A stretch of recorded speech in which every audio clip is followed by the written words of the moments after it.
السلام علیکم ورحمۃ اللہ وبرکاتہ۔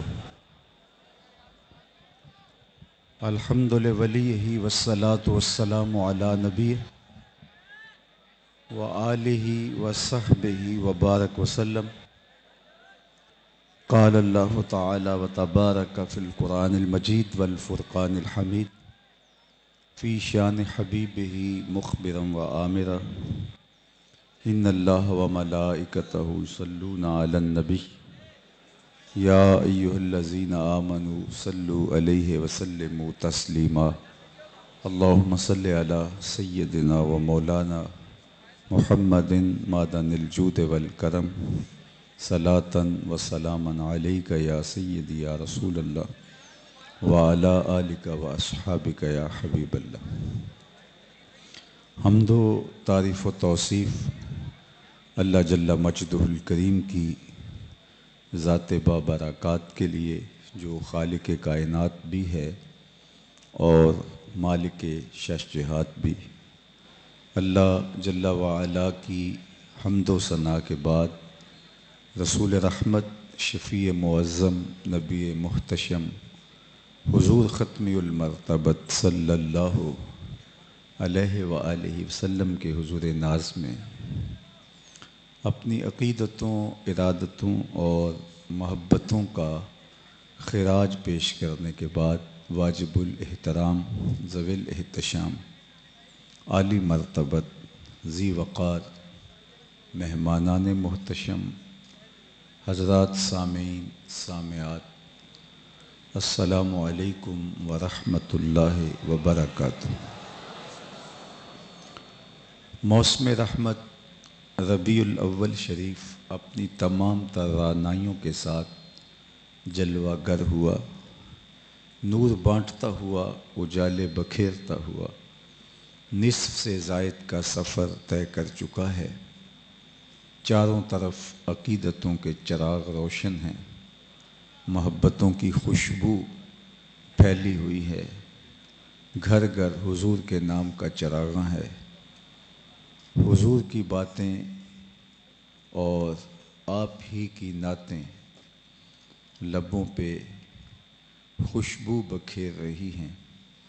کائنات میں اتنا تذکرہ ہم نے کسی کا ہوتے دیکھا نہیں جتنا میرے حضور کا ہو رہا ہے۔ میرے امام نے کہا تھا، کان جدھر لگائیے تیری ہی داستان ہے۔ اہل ایمان حضور کے تذکار رحمت کی خوشبو سے مشام ہستی معطر کر رہے ہیں۔ سو آج آپ بھی اسی مقصد کے لیے یہاں جمع ہوئے۔ یہاں باہر سڑکوں پہ جو ہجوم محبت میں دیکھ رہا ہوں، یہ اپنے آقا و مولا حضور ختم المرتبت کے ساتھ ہمارا عقیدتوں کا لازوال رشتہ ہے۔ صدیاں قبل حضور اس دنیا پہ جلوہ گر ہوئے تھے، لیکن ماحول کی شگفتگیاں بتاتی ہیں جیسے کوئی کل ہی گزر کے گیا ہو۔ زمیں سے آسماں تک، آسماں سے لامکاں تک ہے، کہاں کھولے تھے گیسو یار نے، خوشبو کہاں تک ہے۔ حضور کا تذکرہ، حضور کا ذکر خیر ہماری روحوں کا قرار، باطن کا اجالا، قلب کی ٹھنڈک اور سینے کا نور ہے۔ حضرت شیخ مہدی الفاسی مطالع المسرات شرح دلائل الخیرات میں لکھتے ہیں، حضور کا ذکر سن کر جس شخص کے کلیجے میں ٹھنڈ نہیں پڑتی، اس کے سینے میں دھڑکنے والا دل کسی مومن کا دل ہی نہیں ہے۔ یہ ہو ہی نہیں سکتا کہ ان کی باتیں ہوں اور دل کو تسکین نہ پہنچے۔ مطرب سے کہو کہ چھیڑے ذرا اس جان تمنا کا قصہ، مطرب سے کہو کہ چھیڑے ذرا اس جان تمنا کا قصہ، فرقت کے بھیانک لمحوں میں کچھ دل کو سہارا ہو جائے۔ روحیں قرار پاتی ہیں جب کسی کے لبوں پہ ان کی یادوں کی خوشبو پھیلتی ہے۔ اور اہل ایمان شروع سے اس موسم میں بالخصوص اور پورا سال بالعموم حضور علیہ السلام کے ذکر کی مجالس کا انعقاد کرتے آئے ہیں۔ میں آپ کو سب سے پہلے ایک مجلس میں لیے چلتا ہوں جو مسجد نبوی کے صحن میں انعقاد پذیر ہوتی ہے۔ صحاح ستہ میں روایت موجود ہے کہ صحابہ مسجد میں بیٹھ کے ایک مجلس برپا کیے تھے اور حضور حجرہ انور میں جلوہ فراز تھے کہ حضور اٹھے اور مجلس میں آ پہنچے اور صحابہ سے فرمایا ما اجلسکم، کیوں بیٹھے ہوئے ہو؟ تو انہوں نے جو جواب دیا وہ یہ تھا کہ جلسنا نذکر اللہ ونحمدہ علی ما ہدانا لدینہ ومن علینا بک۔ حضور ہمارے بیٹھنے کا مقصود یہ ہے کہ ہم اللہ کی حمد بول رہے ہیں، اس کا شکر ادا کر رہے ہیں اس بات پر کہ اس نے ہمیں ہدایت دین دی، اس نے اسلام کا اجالا دیا، اور اس بات پر بھی کہ آپ کی صورت میں ہمارے اوپر اللہ کا احسان ہوا۔ یہ ہے ہمارے بیٹھنے کا مقصود۔ یہ کوئی آپ سے بھی پوچھے کہ آج اتنا ہجوم کر کے کیوں آئے ہو، تو آپ کا برجستہ جواب یہی ہوگا کہ ذکر رسول سننے کے لیے آئے ہیں، بات ختم ہو جائے گی۔ لیکن حضور نے فرمایا کیوں آئے ہو؟ انہوں نے کہا جلسنا نذکر اللہ ونحمدہ علی ما ہدانا لدینہ ومن علینا بک۔ آپ جو مل گئے، دین اسلام کی نعمت جو نصیب ہوئی، اس پر شکرانہ ادا کرنے کی مجلس برپا کیے ہوئے۔ تو آقا کریم نے فرمایا کیا تم اس بات پہ قسم دے سکتے ہو کہ اسی لیے بیٹھے ہو؟ تو بات تو سادہ سی تھی، لیکن حضور نے ان سے قسم طلب کر لی، حلف طلب کر لیا۔ انہوں نے کہا جی ہم حلف دیتے ہیں، ہمارے بیٹھنے کا مقصود یہی ہے، کسی اور مقصد کے لیے ہم یہ مجلس برپا نہیں کیے ہوئے۔ ہم اس شکرانے میں، اس نعمت پر اللہ کا شکر ادا کرنے کے لیے بیٹھے ہیں کہ ہمیں اسلام کی دولت ملی اور آپ مل گئے۔ باقاعدہ حضور نے ان سے حلف طلب کیا، انہوں نے باقاعدہ قسم دی۔ جب وہ قسم دے چکے تو ان کے چہروں پہ استعجاب اور حیرت کا عالم تو تھا کہ بظاہر یہ قسم کا موقع نہیں لگتا، تو یہ ہم سے قسم کیوں لی گئی ہے؟ لیکن انہوں نے کہا کچھ نہیں، استعجاب تھا، تو حضور نے اس کو دور کرنے کے لیے خود ہی فرمایا میں تم سے جو قسم لی ہے یہ کسی تشکیک کے ازالے کے لیے نہیں لی، تمہارے قول کی صداقت میں مجھے کوئی شک نہیں تھا، کسی تردد کو دور کرنے کے لیے تم سے قسم نہیں لی، بلکہ ماجرا کچھ اور تھا، اور وہ یہ تھا کہ تم یہاں بیٹھے تھے، میں حجرے میں بیٹھا تھا، اتانی جبریل علیہ السلام، میرے پاس جبریل امین حاضر خدمت ہوئے، رب کا سندیسہ دیا کہ اللہ ارشاد فرما رہا ہے کہ محبوب آپ یہاں بیٹھے ہیں، باہر نکل کے اپنے صحابہ کے عمل کو دیکھو، ان اللہ یباہی بکم الملائکہ، صحابہ کے اس عمل پر ملائے اعلیٰ میں اللہ فرشتوں میں ناز فرما رہا ہے۔ اللہ اکبر، اللہ اس پہ فخر کر رہا ہے کہ دیکھو میں نے ان کو نعمت دی، کیسے قدردان نکلے، اس نعمت کا شکرانہ ادا کر رہے ہیں۔ اللہ کی رحمتوں سے بعید نہیں کہ آج کی مجلس بھی قبول کر لی جائے اور اللہ فرشتوں سے کہے کہ دیکھو صدیاں بیت گئیں، یہ آج بھی بیٹھ کے اس نعمت کا شکرانہ ادا کر رہے ہیں۔ باقی جہاں تک اس نعمت کے شکرانے کو ادا کرنے کا حق ہے، سچی بات ہے وہ ادا نہیں ہو سکتا۔ ساری زندگی پیشانی سجدے میں رکھ کے تسبیح و تہلیل کے ترانے پڑھتے رہیں، اس نعمت کا شکرانہ ادا نہیں ہو سکتا۔ خدا شناسی تو بڑی دور کی بات ہے، ہم خود شناس بھی نہ ہوتے اگر حضور نہ آتے، ہمیں اپنی ذات کا تعقل بھی نہ ملتا، خودی سے آشنائی بھی نہ ملتی، ہمیں یہ بھی نہ پتہ ہوتا کہ ہم کون ہیں۔ اور مجھے بتاؤ جس کو یہ خبر بھی نہ ہو کہ وہ کون ہے، اس کے پلے ہوتا کیا ہے؟ اقبال علیہ رحمہ نے کہا تھا اپنے من میں ڈوب کر پا جا سراغ زندگی، تو اگر میرا نہیں بنتا نہ بن، اپنا تو بن، اور جو اپنا بھی نہ ہو، جس کو یہ بھی نہ پتا ہو کہ میں ہوں کون، اس کے پلے ہوتا کیا ہے؟ اور انسان کی یہی حالت تھی، اشرف المخلوقات ہونے کے باوصف وَلَقَدْ كَرَّمْنَا بنی آدم کا تاج سر پہ رکھا ہوا ہے، درختوں کو، حشرات الارض کو، چوپایوں کو، مظاہر فطرت کو، اجرام فلکیہ کو، کس کس کو یہ اپنی پیشانی کا تقدس کس کس کے لیے پامال نہیں کر رہا تھا۔ انسان کی تاریخ تو اتنی شرمناک ہے، یہ مچھلی پکڑنے کے لیے کانٹے کے ساتھ جو کیچوا لگایا جاتا ہے، کسی زمانے میں یہ بھی انسان کا معبود رہا ہے۔ درختوں کو اس نے پوجا، چلتی ہواؤں کو اس نے معبود مانا، بہتے پانیوں کو سجدے اس نے کیے، جلتی آگ کو معبود اس نے سمجھا۔ اس نے برگد کے درخت سے لے کے پیپل کے درختوں تک، حشرات الارض سے لے کر چوپایوں تک، سانپوں سے لے کر بچھوؤں تک، اپنے ہاتھوں سے تراشے ہوئے مٹی کے مادوؤں سے لے کر پتھر کے اوثان تک، اس نے کس کس کو نہیں پوجا اور کس کی پرستش نہیں کی، حالانکہ پوری کائنات کا چرخ تو انسان کے گرد گھوم رہا ہے۔ وَالَّذِي خَلَقَ لَكُم مَّا فِي الْأَرْضِ جَمِيعًا، پوری کائنات انسان کی خدمت اور نوکری کے لیے بنائی گئی۔ یہ درخت اس لیے بنائے گئے ہیں کہ اس کو آکسیجن فراہم کریں، اس کو چھاؤں دیں، اس کو پھل دیں، اس کے ذوق نظر کی تسکین کریں، اس کے ایندھن کے کام آئیں۔ یہ ان کو اپنا معبود سمجھ رہا ہے۔ یہ جانور اس کی سواری کے لیے، بار برداری کے لیے، اس کی غذائی ضروریات کی تکمیل کے لیے پیدا کیے گئے۔ یہ ان کو اپنا معبود سمجھ رہا ہے۔ یہ اجرام فلکیہ، سورج چاند ستارے اس کی راہوں میں روشنی اجالنے کے لیے پیدا کیے گئے، اس کے ذوق نظارہ کے قرار کے لیے پیدا کیے گئے۔ یہ ان کو اپنا معبود سمجھ رہا ہے۔ اسے پتہ ہی نہیں تھا، اے تماشا گاہ عالم روئے تو کجا بہرے تماشا می روی، دنیا تو تجھے ڈھونڈنے نکلی ہے اور تو کس کی تلاش میں نکلا ہے؟ کائنات کا چرخ تو تیرے گرد گھوم رہا ہے، تو مقصود کائنات ہے۔ لیکن یہ اپنے آپ سے ہی آشنا نہیں ہے۔ ایک 22ویں گریڈ کا افسر ہو اور درجہ چہارم کے ملازم کو سیلوٹ کرتا پھرے تو لوگ کہیں گے اس کا توازن عقلی تو ٹھیک ہے، اشرف المخلوقات۔ لیکن یہ درختوں کو، چوپایوں کو، حشرات الارض کو، جانوروں کو، اجرام فلکیہ کو پوج رہے۔ یہ تو میرے حضور آئے جنہوں نے آ کے بتایا میاں یہ تیرے نوکر ہیں، تیرے معبود نہیں۔ نہیں تو یہ دیکھ چاند کو پوچھتا ہے، یہ دیکھ انگلی اٹھتی ہے اور وہ ٹکڑے ہو کے قدموں میں آتا ہے۔ سورج کو پوچھتا ہے، یہ دیکھ اشارہ ہوتا ہے اور وہ بھاگتا ہوا عصر کے وقت پہ آتا ہے۔ درختوں کو پوچھتا ہے، جا میں نہیں تو ہی کہہ دے تمہیں اللہ کا رسول بلا رہا ہے۔ درخت قدموں میں سلامی دینے حاضر ہو جاتا ہے۔ پتھر ابو جہل کی مٹھی میں ہیں، کلمے محمد عربی کے پڑھ رہے۔ اب اس کی آنکھیں کھلی کہ میں کون تھا اور میں کدھر بھٹکا ہوا تھا۔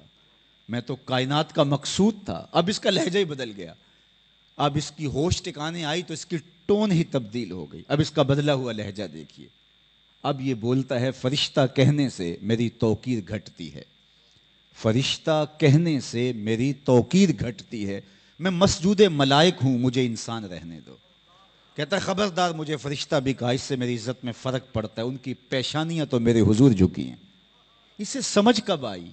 کانپتا ہے دل تیرا اندیشہ طوفان سے کیا، اقبال اسے سبق دے رہا ہے۔ کانپتا ہے دل تیرا اندیشہ طوفان سے کیا، ناخدا تو، بحر تو، کشتی بھی تو، ساحل بھی تو، دیکھ آ کر کوچائے چاکے گرے بامے کبھی، کیس تو، لیلا بھی تو، صحرا بھی تو، محمل بھی تو، وائے ناکامی کہ تو محتاج ساکی ہو گیا، میں بھی تو، مینا بھی تو، مستی بھی تو، حاصل بھی تو، آہ کس کی جستجو آوارہ رکھتی ہے تجھے، راہ تو، راہ رو بھی تو، رہبر بھی تو، منزل بھی تو، بے خبر تو جوہر آئینہ ایام ہے، تو زمانے میں خدا کا آخری پیغام ہے۔ تو اس کو شعور کی ساری دولتیں اسی دہلیز سے ملی، اسی چوکھٹ سے ملی ہیں۔ اگر یہ در نہ ملتا تو یہ اندھیروں میں بھٹکتا رہتا۔ اور اگر میں اپنی ساری گفتگو کا خلاصہ ایک شعر میں کہنا چاہوں تو سید سلیم گیلانی مرحوم کا لہجہ ادھار لینا پڑے گا۔ انہوں نے کہا تھا کہ نہ خرد کی روشنی تھی، نہ جنوں کی آگہی تھی، نہ خرد کی روشنی تھی، نہ جنوں کی آگہی تھی، تیری رہبری سے پہلے یہ جہاں جہاں نہیں تھا۔ زندگی کو جمال ہی نصیب نہیں تھا، در در کی ٹھوکریں تھی، پتھر کے مادوں کے آگے پیشانیوں کے تقدس پامال ہو رہے تھے۔ تو شعور بندگی بھی ہمیں حضور کی چوکھٹ سے ملا اور شعور زندگی بھی اسی دہلیز سے ملا۔ تو ساری زندگی پیشانی سجدے میں رکھ کے حق کے شکر ادا کرتے رہیں، حق کے شکر ادا نہ ہو پائے، اس لیے کہ زندگی کے اجالے اسی دہلیز سے ملے۔ اور جن کو یہ روشنی نہیں ملی وہ آج بھی اندھیرے میں ہیں۔ یہ آپ کی ہمسائیگی میں بسنے والے پی ایچ ڈی ڈاکٹر ہے اور بت کے آگے ہاتھ جوڑے کھڑا ہے۔ اس کی عقل و بینش، اس کا فہم و ادراک، اس کی سمجھ سوجھ بوجھ، اس کی اتنی بھاری بھرکم ڈگری اسے نہیں بتاتی کہ اپنے بدن پہ بیٹھی مکھی تو اڑا نہ سکے، میری ضروریات کا کفیل کیسے ہو سکتا ہے، لیکن ہاتھ جوڑے کھڑا ہے۔ دوسری طرف M B B S doctor ہے اور گائے کے پیشاب کو تبرک سمجھ کے چسکیاں لے لے کے پی رہا ہے۔ اس کی طب، اس کا تجربہ، اس کی طبع کی نفاست اسے کچھ نہیں بتا رہی۔ یہ ایک جانور کا فضلہ ہے، اس سے اٹھتا ہوا تعفن اس کی طبیعت میں جو ہے وہ یہ چیز پیدا نہیں کرتا کہ وہ اس سے دور ہٹ جائے. اور دوسری جانب میں نے اپنی مسجد کے واش روم پر ایک بچے کو پائنچے مل مل کے دھوتے ہوئے دیکھا، اور وہ 7 سال کا بچہ تھا. جھڑکنے کے لہجے میں نے کہا کہ تو اتنا پانی کھول رکھا ہے؟ تو وہ لجاجت بھرے لہجے میں مجھے جواب دیتا ہے، حضرت میں سکول جا رہا ہوں اور گلی سے گزرتے ہوئے کسی جانور کے پیشاب کا چھینٹا میرے پانچے پہ گر گیا. وہ کوئی درس نظامی کا فاضل نہیں تھا کہ نجاست غلیظہ و خفیفہ کے احکام جانتا ہو.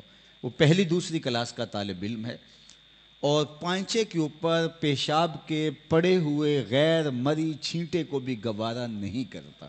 میں سوچ میں پڑ گیا. اس ڈاکٹر کو تو سمجھ نہیں آئی اور اس 7 سال کے بچے کو سمجھ آ گئی. اندر سے جواب آیا، وہ ہے ڈاکٹر لیکن اس کے ہاتھ میں دامن میرے حضور کا نہیں ہے، اور یہ ہے بچہ لیکن ماں نے گٹی میں پیار حضور کا دے دیا ہے، اس لیے اس کی روح تک تقدس اتر آیا ہے، روشنی اتر آئی ہے اور نور اتر آیا ہے. تو یہ سارے اجالے، یہ ساری روشنیاں کائنات کو اسی دہلیز سے ملی ہیں. نہیں تو آج بھی انسان بھٹک رہا ہوتا، اندھیروں میں ظلمتوں میں دھکے کھا رہا ہوتا. ایک شخص ایمان لانے کے بعد ماضی کی کہانی چھیڑ کے بیٹھ جاتا ہے کہ کفر کے زمانے کی 2 باتیں ہیں، ایک یاد آتی ہے تو ہنسی نہیں رکتی، ایک یاد آتی ہے تو آنسو نہیں تھمتے.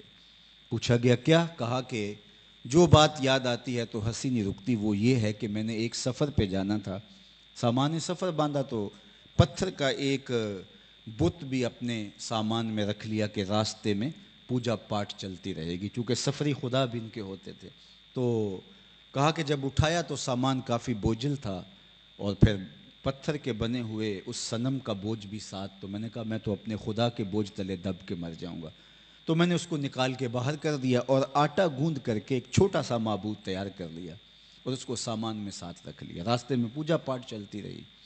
جو میرا اندازہ سفر تھا تو شاید سفر بھی اس کے مطابق لیا تھا. سفر تھوڑا سا اوپر چلا گیا تو میرا توشہ ختم ہو گیا. ایک آدھ دن تو میں نے بھوک کاٹی، لیکن جب انتڑیوں میں بل پڑنے لگے تو مجبور ہو گیا. میں نے سامان سے اپنے خدا کو ہی نکالا اور پتھر پہ رکھ کے کوٹا، پھر اس میں پانی ڈال کے گوندا، پھر اس کی روٹی پکائی اور پھر کھاتے ہوئے کہا میرے خدا اب کام نہیں آئے گا تو کب آئے گا، اب تو بھوک سے میری جان بھی نکل رہی ہے. آج اس بت کی بے بسی یاد آتی ہے تو میری ہنسی نہیں رکتی. کیسا بے بس معبود تھا جو اپنے پجاری سے اپنا تشخص بھی نہیں بچا سکتا تھا. یہ بھی نہیں کہہ سکتا تھا مجھے پوجنے والے کوئی ترس کھا، آخر میں تیرا معبود رہا ہوں، اب تو مجھے آگ پہ پکائے گا، پھر توڑ توڑ کے دانتوں سے چبائے گا، پھر تاریک میدے میں پھینک دے گا، پھر گندگی کے ڈھیر پہ ڈال دے گا، آخر تیرا خدا رہا ہوں. جو اپنے پجاری سے، اپنے پروہت سے، اپنے ماننے والے سے یہ بھی عرض نہ کر سکے انسان کتنا گرا ہوا تھا، اس سے اپنی حاجتیں مانگ رہا ہوتا اور اس کو اپنی ضروریات کا کفیل سمجھ رہا ہوتا. اسے سمجھ ہی نہیں تھی. کہا یہ بات یاد آتی ہے تو میری ہنسی نہیں رکتی. میرا ایک ملنے والا چائنا میں تھا تو میں نے اس کو کہا کہ وہاں کے حالات بتاؤ، تو کہنے لگا کہ آسمان کو چھو رہے ہیں. میں نے کہا کہ میں ان کے معاشی حالات نہیں پوچھ رہا، میں مذہبی حالات پوچھ رہا ہوں. اس نے کہا کہ اب بھی بتوں کو پوچھتے ہیں لیکن تھوڑے تھوڑے سیانے ہو گئے. میں نے کہا وہ کیسے؟ کہنے لگا کہ میرا ایک دوست ہے تو بہت بخیل ہے، کنجوس ہے پرلے درجے کا. تو ان کے ہاں ہوتا ہی ہے کہ وہ بتوں کے آگے کرنسی جلاتے ہیں. ان کا خیال یہ ہے کہ بت خوش ہو جائیں گے اور زیادہ دیں گے. تو وہ کبھی پھوٹی کوڑی بھی کسی کو دے کے راضی نہیں تھا. تو ایک دن اچانک میں اس کے گھر گیا تو وہ کافی زیادہ کرنسی بت کے آگے جلا رہا تھا. تو مجھے بڑی حیرت ہوئی. میں نے کہا کہ یار تو بہت بخیل ہے اور اتنی زیادہ کرنسی بت کے سامنے جلا رہا ہے. تو وہ مجھے مسکرا کے کہنے لگا یہ فوٹو کاپیاں ہیں، اصلی نہیں. تو میں نے کہا کہ اپنے خدا سے دھوکہ کر رہے. اس نے کہا اسے کوئی پتہ نہیں چلتا کہ اصلی ہے یا نکلی ہے. تو آج ان کی بے بسی جاننے کے باوجود بھی ان کی پیشانی وہاں ان کے چرنوں میں جھکی ہوئی ہے. تو پھر درود پڑھو محمد عربی پہ صلی اللہ علیہ وآلہ وسلم. آج خدا تک آشنائی ملی ہے تو اس چوکھٹ سے نصیب ہوئی ہے. اس نے کہا دوسری بات جو مجھے یاد آتی ہے تو میرے آنسو نہیں رکتے، وہ یہ ہے کہ میں نے ایک لمبے سفر پہ جانا تھا اور میری بیوی امید سے تھی. کئی سالوں کے بعد واپس پلٹا تو میرے آنگن میں ایک بیٹی کھیل رہی تھی. تو میری بیوی نے اس خیال سے کہ بیٹی کو یہ زندہ درگور نہ کر دے، اس کے توتلے لہجے میں میرے لیے محبت بھرے لفظ رکھ دیے تھے۔ جو ہی میں گھر داخل ہوا تو وہ دوڑ کے ٹانگوں سے لپٹ گئی۔ یہ سب کچھ ماں نے سکھایا ہوا تھا، اور یا آباتا ہو یا آباتا ہو کہہ کے مجھ سے مخاطبت کرنے لگی۔ میرے سینے میں پتھر بھی ہوتا تو وہ پگھل جاتا، لیکن اس ظالمانہ سماج کی جھوٹی رسموں کا جکڑا ہوا میں شخص ارادہ کیا کہ اس کو زندہ درگور کروں گا، اور بیوی کو گھورا کہ تو نے ایک بیٹی کو جنم دیا ہے اور دوسرا اس کو باتیں سکھائی ہیں۔ اور میں اس کو باہر صحرا میں لے گیا اور گڑھا کھودنے لگا، اور گڑھا کھودتے ہوئے میرا بدن پسینے سے شرابور ہو گیا۔ وہ ننھی معصوم پری، وہ بچی آگے بڑھی اور اپنے چھوٹے سے آنچل سے دوپٹے سے میرے ماتھے سے پسینہ پونچھنے لگی۔ میرا دل پھر بھی نہیں پسیجا، اور خیر میں نے گڑھا کھود لیا، اور جب میں باہر آیا تو اس کا چہرہ تم تما اٹھا کہ میرے باپ کی مشقت ختم ہوئی، لیکن وہ نہیں جانتی تھی کہ اگلی مشقت کس کی شروع ہونے والی۔ میں نے اس کو دھکا دے دیا اور ریت ڈالنا شروع کر دی۔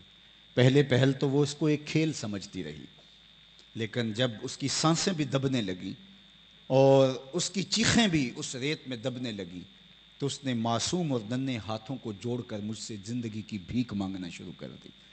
لیکن میں اتنا ظالم اور سفاک ہو گیا تھا کہ اس کے بہتے ہوئے آنسو، اس کی سسکیاں، اس کی چیخیں، اس کے جڑے ہوئے معصوم ہاتھ، میں نے کسی کا خیال نہ کیا اور اس کے اوپر مٹی ڈال دی۔ آج اسلام لایا ہوں تو اس کی چیخیں مجھے سونے نہیں دیتی۔ بیٹیوں کو زندہ درگور کر کے یہ فخر کرتے تھے ہم نے اپنی آبرو بچا لی۔ داہیہ کلبی جب حضور کی خدمت میں آیا تو اس نے کہا تھا میں نے اپنے قبیلے کی 70 بچیاں زندہ درگور کی اپنے ہاتھوں سے، اور یہ اتنا بڑا جرم ہے۔ قیامت کے دن سب سے پہلا حساب جو ہے وہ قتل کا ہوگا۔ یہ بات ذہن میں رکھیے گا، سب سے پہلا سوال نماز کا ہوگا، لیکن سب سے پہلا فیصلہ قتل کا ہوگا۔ دوسرے لفظوں میں یوں کہہ سکتے ہیں، حقوق اللہ میں سب سے پہلی بات نماز کی ہوگی، اور حقوق العباد میں سب سے پہلا فیصلہ قتل کا ہوگا۔ اور جس شخص نے کسی شخص کے قتل میں آدھے جملے سے بھی مدد کی، قیامت کے دن جب آئے گا تو اس کے 2 آنکھوں کے درمیان لکھا ہوگا یہ شخص اللہ کی رحمتوں سے مایوس ہے، اسے اللہ کی رحمتیں نصیب نہیں ہوں گی۔ تو کوئی ایسا جملہ بھی حلا شیری کا جس سے کسی کے قتل کی طرف کسی کو ابھارا جا رہا ہو تو اپنے آپ پہ کنٹرول کرنا چاہیے کہ انسانی جان کتنی حرمت والی ہے، کتنی قیمتی ہے انسانی جان۔ اللہ تعالیٰ نے قرآن مجید میں لکھا کہ جس نے ایک انسان کو قتل کیا گویا وہ پوری انسانیت کا قاتل ہے، اور جس نے کسی ایک انسان کو زندگی بخشی، اس کی زندگی بچانے کا سبب بنا، اس نے پوری انسانیت کو بچایا۔ سب سے پہلا فیصلہ قتل کا ہوگا قیامت کے دن، اور قتل میں بھی سب سے پہلے ان بچیوں کا فیصلہ جن کے لیے نہ کوئی FIR کٹی، نہ کسی نے ٹسوے بہائے، نہ کسی نے موم بتیاں جلائیں، نہ کسی نے آنسو بہائے، نہ ان کی فریاد ایوان بالا تک پہنچی، نہ معاشرت نے اس پر دکھ کا اظہار کیا، نہ اس سماج نے کہا کہ غلط ہوا۔ باپ بھی خوش، بھائی بھی خوش، اور ماں بھی اپنے دکھ کو اندر ہی پی جاتی ہے۔ قیامت کے دن سب سے پہلا فیصلہ ان کا ہوگا۔ قرآن پڑھیے، وَإِذَا الْمَوْءُودَةُ سُئِلَتْ بِأَيِّ ذَنبٍ قُتِلَتْ۔ قیامت کے دن قبروں میں گڑی ہوئی بچیاں اٹھائی جائیں گی، ان کے ظالم باپ کٹہرے میں کھڑے ہوں گے۔ اللہ ان بچیوں سے پوچھے گا بِأَيِّ ذَنبٍ قُتِلَتْ، کس جرم میں تمہیں قتل کیا گیا؟ علماء نے لکھا کہ بچیوں کو تو پتہ ہی نہیں ہمیں قتل کیوں کیا گیا، آنکھ کھلنے نہیں پائی تھی کہ نوچ لی گئی، شعور سنبھلنے نہیں پایا تھا کہ زندگی کا چراغ بجھا دیا گیا، انہیں تو پتہ ہی نہیں یہ غضب کیوں اٹھایا، یہ قیامت کیوں توڑی ہمارے ظالم باپ نے، اس سے کیوں پوچھا جا رہا ہے؟ دنیا کے اوپر تو یہی ہوتا ہے، اسباب جرم مجرم سے پوچھے جاتے ہیں، محرکات کیا تھے، تم نے یہ قیامت کیوں توڑی؟ تو ظالم باپ کٹہرے میں کھڑے ان سے پوچھا جائے، دنیا میں ہوتا ہے، عدالت پوچھتی ہے تم نے یہ جرم کیوں کیا، ان سے کیوں نہیں پوچھا جا رہا؟ علماء فرماتے ہیں کہ بیٹیوں کا قتل اتنا گھنونا جرم ہے، اللہ ان کے ظالم باپوں سے بات کرنا بھی گوارا نہیں کرتا، حالانکہ یہ خطاب عتاب ہوتا، یہ غصے سے کی ہوئی بات ہوتی، لیکن وہ اس قابل بھی نہیں ہے کہ ان سے خطاب عتاب بھی کیا جائے۔ اور ان بچیوں سے پوچھا جا رہا ہے بِأَيِّ ذَنبٍ قُتِلَتْ، تمہیں کس جرم میں قتل کیا گیا؟ جب بچیوں کو قتل کر کے باپ داد وصول کرتا ہے کہ میں نے اپنی پگڑی کا کلس بچا لیا، اس زمانے میں ایک آواز اٹھتی ہے جو شرق سے غرب تک اور شمال سے جنوب تک سنی جاتی ہے، اور صدیوں تک وہ آواز سنی جا رہی ہے. وہ آپ نے بھی سنی ہے, وہ میں نے بھی سنی ہے. وہ صرف کلمہ محبت ہی نہیں, وہ کلمہ جہاد ہے. جب بیٹیوں کو زندہ درگور کیا جا رہا تھا تو ایک آواز بلند ہوتی ہے, لوگوں سن لو, میری فاطمہ میرے جگر کا ٹکڑا ہے. یہ صرف کلمہ محبت ہی نہیں ہے, یہ کلمہ جہاد اور سماج کے خلاف اعلان ہے کہ تم بیٹیوں کو زندہ درگور کرتے ہو. محمد عربی بیٹیوں کو اپنی مسند پہ بٹھاتا ہے. فَأَجْلَسَهَا فِي مَجْلَسِهِ, اپنی مسند پہ بٹھایا جاتا ہے. تشریف رکھیے گا تو اپنی مسند کے اوپر بٹھایا جاتا ہے. یہ ہے حضور کا دیا ہوا دین. تو کیا ہم اس کا حق ادا کر سکتے ہیں؟ ساری زندگی بھی حضور کا میلاد کرتے رہیں؟ کیا ایک دن کا میلاد کیا اس حق کی ادائیگی کا سبب بن سکتا ہے؟ ساری زندگی بھی نام لگا دے ان کے حق, پھر بھی ادا نہ ہو. انسانوں کے ساتھ کیا نہیں ہوتا تھا؟ دنیا کی منڈیوں میں کیسے بکتے تھے انسان. آپ تو اس کشادہ علاقے کے رہنے والے ہیں. منڈی مویشیاں میں جب جانور کو دیکھا جاتا ہے تو اس کی کمر ٹٹول کے اس کے وزن کا کچھ اندازہ کیا جاتا ہے, اور منہ کھول کے دانت دیکھے جاتے ہیں. یہی کچھ دنیا کی منڈی میں انسانوں کے ساتھ ہوتا کہ اس کی کمر پہ بوجھ رکھ کر کے اس کو چلا کر کے دیکھا جاتا کہ اس کی بولی دینی ہے, اس کا اندازہ کرے کتنا وزن اٹھا سکتا ہے, اور چبوترے پہ کھڑا کر کے اس کی بولیاں دی جاتی. اور تاریخ پڑھیے, اتنا دردناک موقع ہوتا. کبھی ایسا ہوتا دو سکے بھائی ایک ہی منڈی میں بکنے آتے غلام بن کے, اور پھر جب ان کو دو مختلف آقا خرید لیتے اور ایک اس کو شرق کی جانب اور ایک غرب کی جانب لے کے بڑھتا, تو آخر میں جب وہ آخری ملاقات کرتے پھر ان کی آنکھوں میں پھیلے ہوئے آنسوں کو کسی دنیا کے ترازو پہ نہیں تولا جا سکتا. اور یہ مناظر بھی تاریخ نے دیکھے کہ بیٹا غلام بن کے بکنے کے لیے کھڑا ہے اور ساتھ ہی چبوترے پہ ماں کنیز بن کے بکنے کے لیے کھڑی. ذرا تصور تو کیجئے, کسی کے سامنے کوئی اس کی ماں سے بدتمیزی کر دے, تلخ لہجے میں بولے, تو بندہ مرنے کے لیے تیار ہو جاتا ہے. اب مجھے بتاؤ کہ بیٹے کے سامنے ماں کی بولی لگ رہی ہے اور آقا کہہ رہا ہے نہیں نہیں یہ اس قابل نہیں ہے کہ اتنے پیسے دیے جائیں, وہ دام کم کرو. اور پھر بیٹا بک رہا ہے ماں کے سامنے, ماں کلیجہ وار دے بیٹے کے لیے, لیکن آج اس کے سامنے اس کے بیٹے کی بولی دی جا رہی ہے. یہ تھوڑے دردناک مناظر تھے. میں زنزیبار میں ایک زمانے میں اس جگہ پہ گیا جہاں پورے افریقہ سے غلام لا کر کے باندھے جاتے تھے, بیڑیوں میں جکڑے جاتے تھے, وہ پا بجولاں وہاں جمع کر کے پھر پوری دنیا پر جہازوں میں بھر بھر کے بھیجے جاتے تھے. آج اگرچہ وہاں غلام موجود نہیں ہیں, لیکن سراسیمگی, وحشت اور وہ عجیب تصور ہی خوف پیدا کر دیتا ہے. کیسا منظر ہوگا کہ یہاں غلاموں کو باندھا جاتا تھا, اور غلام کی کوئی حیثیت اور اوقات نہیں تھی. اقبال نے کہا تھا غلامی کیا ہے, ذوق حسن و زیبائی سے محرومی, جسے زیبا کہیں آزاد بندے ہے وہی زیبا. بھروسہ کر نہیں سکتے غلاموں کی بصیرت پر کہ دنیا میں فقط مردان حر کی آنکھ ہے بینا. غلام ہوتا کیا ہے؟ غلام آقا کا جوتا دھوپ سے اٹھا کے چھاؤں میں رکھ دے, آقا اس پہ بھی کوڑے مارتا ہے کہ تو نے مجھے پوچھا کیوں نہیں ہے. وہ کہتا ہے صاحب جوتا خراب ہو رہا تھا, لیکن آقا کہتا ہے نہیں نہیں تو نے مجھے پوچھنا تھا, تیری خوئے غلامی بدل. اس پہ اس کو کوڑے مار رہا ہے کہ تو نے میرا جوتا میرے اذن کے بغیر چھوا کیوں. جب غلام آقا کا جوتا بغیر اذن کے چھو نہیں سکتا, وہی دور دیکھیے. حضور معراج سے واپس آتے ہیں اور کہا بلال تو کون سا نیک عمل کرتا ہے, میں نے جنت میں تیرے قدموں کی آہٹ سنی ہے. کیا خیال ہے اس ایک جملے نے دور غلامی کی ساری تھکن اتار نہیں دی ہوگی؟ اور بلال فرش اٹھ کے فراز عرش پہ نہیں پہنچ گیا ہوگا؟ جس غلام کو یہ حیثیت نہیں کہ آقا کا جوتا بھی اٹھا سکے, اس کو کونین کا مالک کہہ رہا ہے میں تیرے قدموں کی آہٹ جنت میں سنتا رہا. اور آپ جانتے ہیں علماء سے آپ نے سنا ہے, یہ عنوان میلاد کے موسم میں تو خاص طور پہ بیان ہوتا ہے کہ جب ابو لہب کو اس کی لونڈی نے جا کے بتایا سویبہ نے کہ تیرے مرحوم بھائی کے گھر بیٹا ہوا ہے, تو اس نے اشارے سے کہا جا تو آزاد ہے. اس کو اس کا فائدہ بھی ہوا, یہ ایک الگ مضمون ہے. لیکن میں جس مضمون کی طرف آپ کی توجہ دلانا چاہتا ہوں, حضور نے صحن کائنات میں قدم رکھا, غلامی کی زنجیریں ٹوٹنے لگیں. پھر اتنے طریقے دیے غلام آزاد کرنے, قسم توڑ بیٹھو غلام آزاد کرو, کفارہ قتل میں غلام آزاد کرو, کفارہ اظہار میں غلام آزاد کرو, روزہ توڑ بیٹھو غلام آزاد کرو. ویسے کہا اللہ کی رضا جوئی کے لیے غلام آزاد کرو. حضرت عثمان غنی رضی اللہ تعالیٰ عنہ ہر جمعے کو غلام آزاد کرتے تھے. حضرت ابو بکر صدیق رضی اللہ تعالیٰ عنہ کثرت سے غلام آزاد کیے. حضرت عبد الرحمن بن عوف رضی اللہ تعالیٰ عنہ صحابہ میں سب سے زیادہ امیر ہیں. انہوں نے اپنی زندگی میں 30,000 غلام آزاد کیے. آج غلامی کی زنجیریں ٹوٹ گئی ہیں. آج اس طرح کی غلامی نہیں ہے. مجھے بتاؤ اس دنیا سے غلامی کو عملاً ختم کیا تو کس نے کیا؟ جواب آئے گا میلاد والے رسول نے. یہ حضور کا دیا ہوا دین ہے. بیٹیوں کو عزت کس نے دی؟ جواب آئے گا مصطفیٰ جان رحمت نے.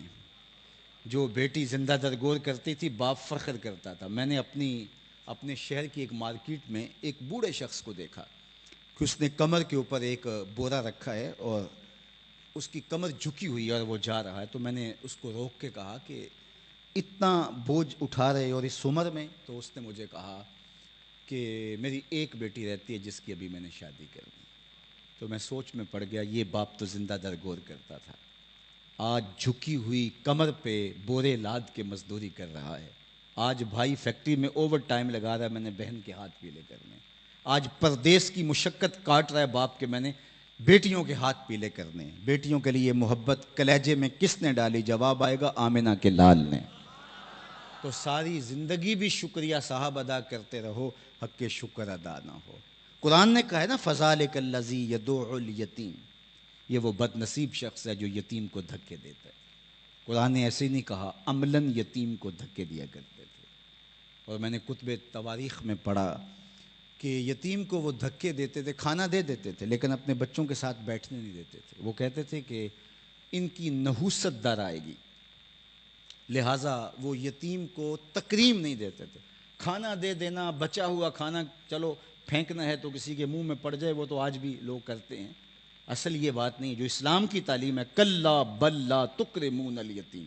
کہا تمہارا مسئلہ یہ نہیں ہے کہ تم یتیم کو کھانا نہیں دیتے، تمہارا مسئلہ یہ ہے تم یتیم کو عزت نہیں دیتے. عزت دینا. اس کائنات میں سب سے اچھا گھر کون سا ہے؟ میں آپ سے اگر پوچھوں کہ آپ کے ہاں معیار کیا ہے سب سے اچھا گھر، کوئی کہے گا جو اچھی سوسائٹی میں گھر واقع ہے وہ سب سے اچھا ہے. کسی نے کہا جو کشادہ ہے وہ اچھا ہے. کسی نے کہا کہ جو بر لبے سڑک ہے وہ اچھا ہے. کسی نے کہا جو شہر کے وسط میں ہے. کسی نے کہا جو دامن کوثار میں ہے وہ گھر اچھا ہے. کسی نے کہا جو لبے ساحل ہے وہ گھر اچھا ہے. ہر شخص کا اپنا معیار ہے اور اپنا زاویہ نگاہ ہے. لیکن میرے حضور نے فرمایا سب سے اچھا گھر وہ ہے جس میں یتیم ہو اور اس کی عزت بھی ہوتی. وہ 2 مرلے کا جھونپڑا کیوں نہ ہو، فرشتے بھی جھک جھک کے اس گھر کی زیارت کرتے ہیں. میں اور یتیم کی کفالت کرنے والا فرمایا قیامت کے دن یوں نیڑے ہوں گے جس طرح یہ 2 انگلیاں کریم ہیں. تو یہ دیا دین میرے حضور نے. یہ عزت دی یتاماں کو. جس کو دھکے دیے جاتے تھے اس کو سینے سے چمٹایا. اللہ اکبر. اور اس کو پیار دیا، اس کو محبت دی. یہاں تک کہا کہ یتیم کے سامنے اپنے بیٹے سے اظہار ملاطفت نہ کرنا، اس کو باپ یاد آ جائے گا. یتیم کے سامنے اپنے بیٹے کو نام لے کے پکارنا، بیٹا کہہ کے نہیں پکارنا. یہ گھر جا کے شوق پورا کر لینا لیکن یتیم کے سامنے یہ نہیں کرنا. بیوہ کے سامنے اپنی بیوی سے اظہار محبت نہیں کرنا. یہاں تک فرمایا اپنے گوشت کی خوشبو سے غریب ہمسائے کو تکلیف نہ دینا. یا تو تھوڑا سا پانی زیادہ ڈال لینا اور شوربے کی پیالی ہمسایوں کے گھر بھی بھیج دینا. اور اگر ایسا نہیں کر سکتے تو ایسے زاویے میں کھانا پکانا جب غریب کے بچے سو چکے ہوں، وہ ضد کر بیٹھے اور غریب وہ ضد پوری نہ کر سکتا ہوا تو ان بلکتے ہوئے بچوں کے آنسو کون پوچھے گا؟ وہ کیا کسی نے کہا تھا دوپہر کو سلا دیتی ہے بچوں کو وہ اس ڈر سے گلی میں پھر کھلونے بیچنے والا نہ آ جائے. تو ہمارا دین ہمیں احساس دیتا ہے، ہمیں فکر مندی دیتا ہے. لوگوں کے ساتھ محبت، شفقت، ملاطفت، باہمی ربط، ایک دوسرے کے ساتھ احساس، یہ ہمارا دین. اتنا میٹھا دین، اتنا دل آویز دین، اتنا ہمدرد دین کائنات پہ کوئی نہیں آیا جو میرے حضور لے کر آئے. یتیم ہو کے یتیم پرور ہیں. زمانے کو اپنی آغوش رحمت میں سمیٹ لیا. دنیا کو بتایا زندگی کے ڈھب کیا ہوتے ہیں، جینے کے اسلوب کیا ہوتے ہیں. تو صاحب آج میں اور آپ حضور کے میلاد کے لیے اگر آج یہاں جمع ہوئے ہیں تو ہمیں یہ عزم کر کے اٹھنا ہوگا کہ جس آقا نے ہمیں اتنا ستھرا، اتنا پاکیزہ، اتنا دل آویز دین دیا تو اس دین کو ہم اپنی روحوں میں جذب کریں گے. صرف گلے سے اوپر اوپر نہیں. ہمارا دین ہماری زبان پر نہیں ہے، ہماری روح تک اترنا چاہیے۔ ہمارا دین جو ہے وہ صرف قلم اور کاغذ سے کتابوں پر لکھا ہوا کوئی صحیفہ نہیں ہے، بلکہ ایک مجسم پیکر کی شکل کے اندر ہم چلتے پھرتے اسلام کی عملی تصویر نظر آئیں۔ میرے استاد فرمایا کرتے تھے یہ نہ ہو کہ لوگ تمہیں پوچھیں تم کون ہوتے اور تمہیں بتانا پڑے صاحب مسلمان ہوتے ہیں، یہ دیکھو مذہب کے خانے میں اسلام لکھا ہے۔ فرمایا کرتے تھے صاحب نہ کسی کو پوچھنا پڑے نہ تمہیں بتانا پڑے، تمہاری وضاقتہ، طرز زندگی، انداز معاشرت، طریق حیات، تمہارا وعدہ، تمہاری گفتگو، انداز تکلم، تمہارا کاروبار ایسا ہونا چاہیے تم دور سے چلے آ رہے ہو لوگ کہیں وہ دیکھو حضور کا غلام آ رہا ہے۔ اور میں کہتا ہوں کہ مجھے اور آپ کو اپنے آپ کو ایسا بنانا چاہیے کہ لوگ ہمیں دور سے دیکھیں تو کہیں یار کیسا مسلمان ہے، کیا دل آویز مسلمان ہے، لیکن جب کسی کے نیڑے ہوں تو پھر بھی ہم مسلمان دکھائی دیں۔ یہ نہیں ہے کہ کوئی کسی کے قریب ہوں، رشتہ داری کر لیں کسی سے، کاروبار کرے تو پھر اسے پتہ چلے یہ دور دور سے تو بڑا اچھا مسلمان لگتا تھا، قریب آئے تو یہ کیسا نکلا۔ وہ کیا کسی نے کہا نا کہ اس کے لہجے میں یوں تو برف تھی لیکن اس کے لہجے میں یوں تو برف تھی لیکن جو چھو کے دیکھا تو ہاتھ جل گئے۔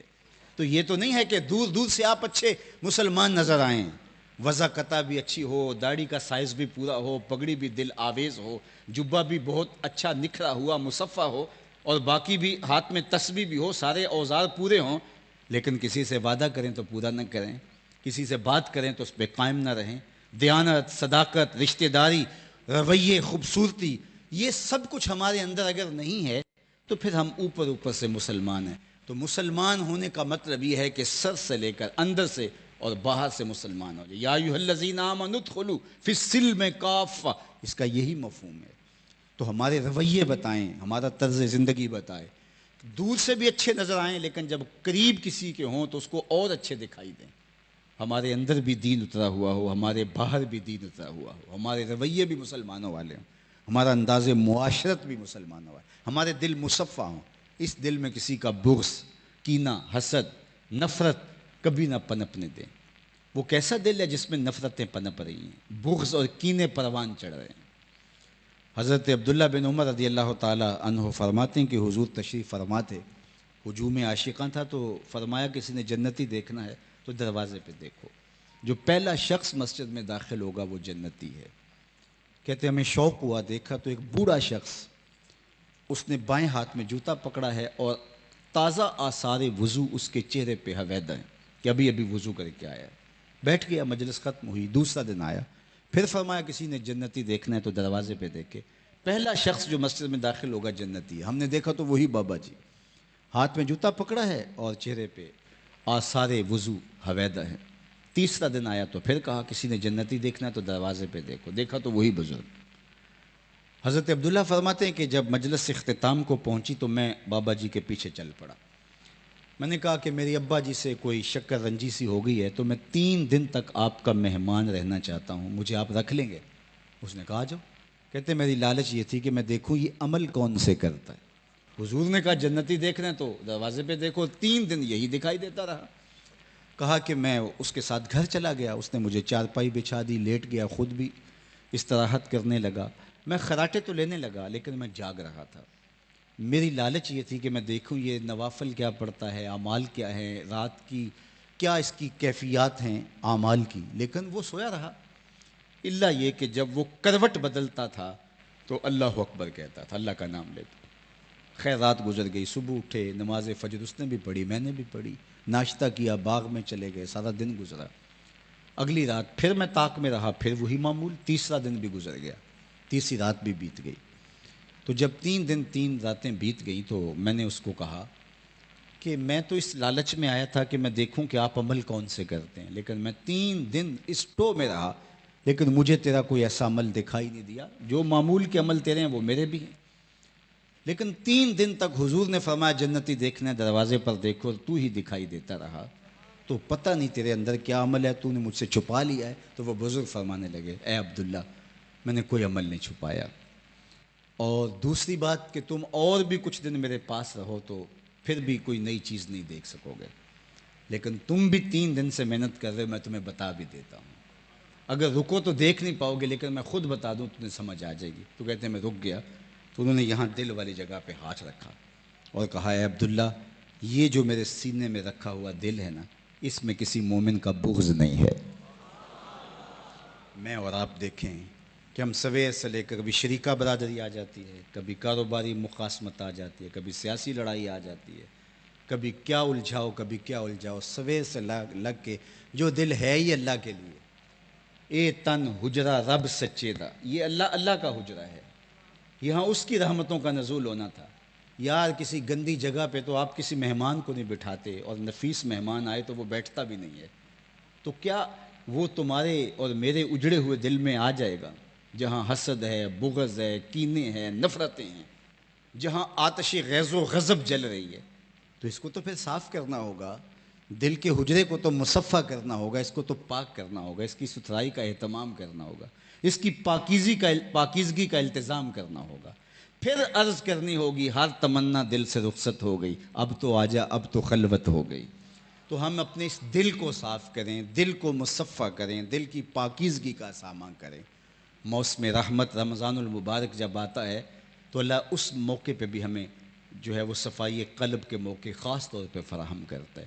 اور ربیع الاول کے موسم پر بھی میں دوستوں کہا کرتا ہوں کہ آپ نے بنیروں پہ چراغاں کیا، یہ بہت اچھی بات ہے، لیکن کہیں ایسا نہ ہو کہ دل کی گلیوں میں اندھیرا ہی رہ جائے، کوئی دیا لے کے دل نگر میں بھی آؤ۔ تم نے گلیوں میں جھنڈیاں لگائیں اور صفائیاں کی، لیکن حسد کینے اور بغض کے ڈھیر کہیں دل کی گلیوں میں پڑے کے پڑے نہ رہ جائیں۔ کوئی جھاڑو لے کے دل کے اندر بھی اترو، اندر بھی صفائی اور باہر بھی صفائی۔ یاری لا تو پاک نبی سنگ اے پر پوری یاری، پھر درود قبول ہے تیرا لکھ نہ لو ایک باری۔ تو ان سے محبت کا ربط اتنا مضبوط، اتنا پختہ کر لیجئے گا کہ ہم چلتے پھرتے حضور کی غلامی کا روپ اور رنگ اپنے وجود میں پا سکیں، اور یہی میلاد کا مقصود ہے۔ ورنہ ہم جمع ہوں اور جمع ہو کر کے بیٹھیں، سنیں، ذوق و شوق کا اظہار کریں، عقیدتوں کا اظہار کریں، اور پھر گھر میں چلے جائیں، اور جہاں تھے وہیں کے وہیں رہیں، اور ہم نے عزم کیا ہو کہ ہم نے اپنی جگہ سے سرکنا نہیں ہے، تو صاحب نہیں، ہمارا دین پریکٹیکل دین ہے، یہ عملی دین ہے۔ ایسا نہیں ہے کہ دین کا تعلق صرف کانوں تک ہے، دین کا قلم و کرتاس تک تعلق، ایسا نہیں ہے۔ یہ صرف زبان پر، حضور کے سینے پر، دل پہ قرآن نازل ہوا ہے، زبان پہ نازل نہیں ہوا۔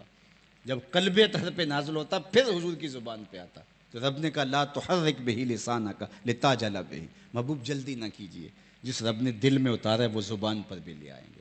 تو جب تک دل میں دین نہیں اترتا، اقبال نے کہا تھا نا، جب تک نہ ہو تیرے دل پہ نزول کتاب، گرا کو شاہ ہے نہ راضی نہ کشاف۔ تو راضی کو پڑھ لے، تو کشاف کو پڑھ لے، لیکن کبھی بھی گرا نہیں کھلتی اگر تیرے دل پہ نزول کتاب نہیں ہوتا۔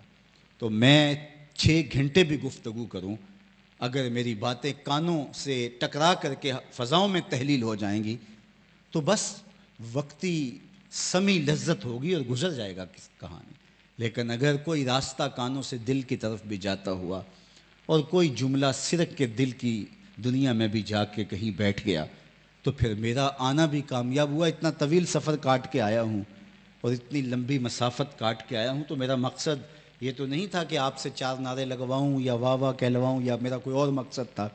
اور آپ بھی جس گرمی میں بیٹھے ہیں، میں باہر دیکھ رہا ہوں کہ جس دقت سے لوگ آ رہے ہیں اور جگہ نہیں ہے، تو آپ بھی اسی شوق سے آئے ہیں۔ تو آئیے میں اور آپ آج عزم کر کے اٹھیں کہ اپنی ساری زندگی حضور کے نام لگا دیں گے، جئیں گے تو حضور کے لیے، مریں گے تو حضور کے لیے۔ اور اگر ہم حضور کے ہو جاتے ہیں تو یہ بات ذہن میں رکھیے گا کہ پھر کائنات ہماری ہو جاتی۔ اقبال نے کہا تھا کہ محمد سے وفا تو نے تو ہم تیرے، یہ جہاں چیز ہے کیا لوح و قلم تیرے۔ اگر تم حضور کے ہو جاؤ پھر قلم بھی تمہارے ہاتھ میں دے دیں گے، لوح یعنی تختی بھی تمہارے ہاتھ میں دے دیں گے، پھر جو لکھنا ہوا خود ہی لکھ لینا۔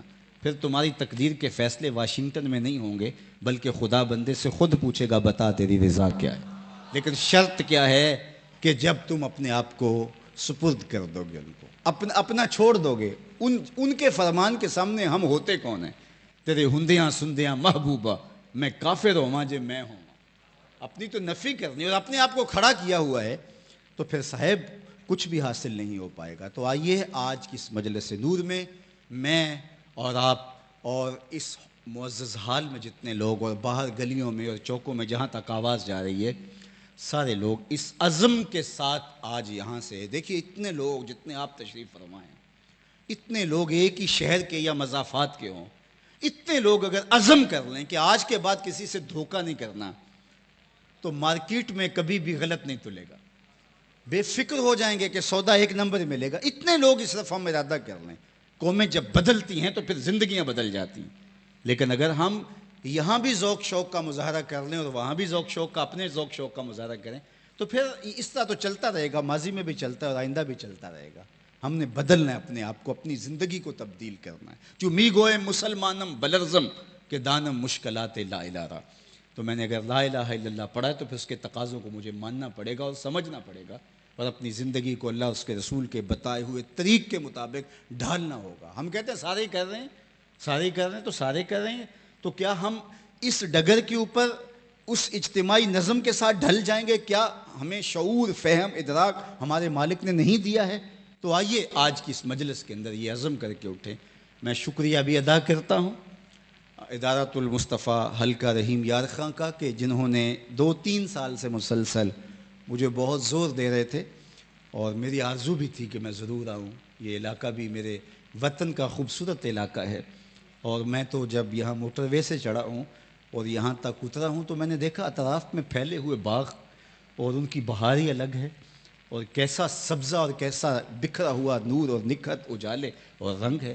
اللہ نے میرے وطن کی مٹی کو جو حسن دیا ہے، جو جمال دیا ہے، جو خوبصورتی دی ہے، دعا کیجئے کہ اللہ میرے وطن کو نظر بد سے محفوظ فرمائے۔ اس وقت ملک کے اندر جو معروضی حالات ہیں یہ آپ سب کی نظر میں ہیں، جو اس وقت پاکستان کی سڑکوں پہ ہو رہا ہے، ہونے جا رہا ہے۔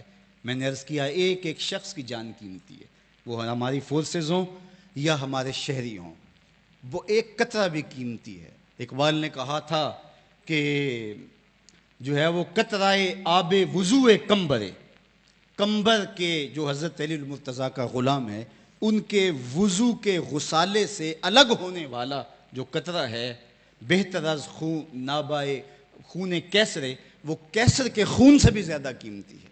لیکن آج ہمارے جو ہے وہ مدبرین کہاں چلے گئے، کہاں سو گئے، اور آج کیا ہونے جا رہا ہے؟ سڑکوں کے اوپر ہمارا خون بکھرتا چلا جا رہا ہے۔ دیکھ ہماری آنکھ مچولی، اپنے سینے اپنی گولی، بھول گئے ہم درس اخوت، آقا ہم سے بھول ہوئی، آقا ہم سے بھول ہوئی، چھوڑ کے آپ کا دامن رحمت، آقا ہم سے بھول ہوئی، کھو دی اپنی قدر و قیمت، آقا ہم سے بھول ہوئی، بن گئے سیموں زر کے بندے، تن کے اجلے من کے گندے، لٹ گئی ہم سے فقر کی دولت، آقا ہم سے بھول ہوئی، دیکھ ہماری آنکھ مچولی، اپنے سینے اپنی گولی، بھول گئے ہم درس اخوت، آقا ہم سے بھول ہوئی۔